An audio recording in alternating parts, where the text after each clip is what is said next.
একে গুচাই নাক ভাঙি দিম, মুখো ভাঙি দিম, চেপ বদলি কৰি দিম ইয়াত মাৰি পেলাই। একে গুচাই নাক ভাঙি যাব।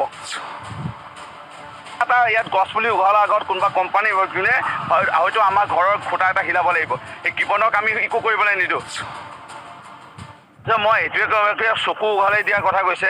থাকিল কথা ৰূপজ্যোতি কুৰ্মী নোম এটা ছিঙিব নোৱাৰে, আৰু ৰূপজ্যোতি কুৰ্মী ব্লেক বেল্ট নহয় কিন্তু ব্ৰাউন বেল্ট।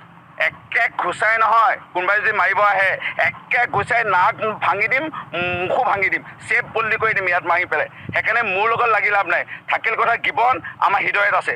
এই গিবনৰ কিবা এটা ইয়াত গছ পুলি উঘালাৰ আগত কোনোবা কোম্পানী যোনে হয়তো আমাৰ ঘৰৰ খুঁটা এটা হিলাব লাগিব। এই গিবনক আমি একো কৰিবলৈ নিদিওঁ। তহঁতি যে প্ৰতিবাদ কৰিছে, আপুনি ক'বলৈ তহঁতক বেয়া লাগিছে। তহঁতি যে প্ৰতিবাদ কৰিছিলি, এটা গছ পুলি ৰুই পাইছ গিবনত? এই গছ পুলি ৰুই পাইছ? এটা ফুলৰ পুলি ৰুই পাইছ? ইয়াত প্ৰতিবাদ কৰিব আহিছ?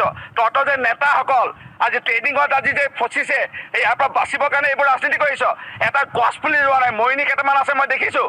এটা ফুলৰ পুলি ৰুই পোৱা নাই গিবনত। গিবনত পুখুৰী আছে নাই তহঁতি জান? জীৱ জন্তু পানী খাবৰ কাৰণে আমি পুখুৰী খান্দি পাইছোঁ। এই গিবনত এই গছ আমি ৰুই পাইছোঁ। গিবনক লৈ ৰাজনীতি নকৰিবি। গিবনত একো হ'বলৈ নিদিওঁ আৰু কোনোৱে নিদিয়ে।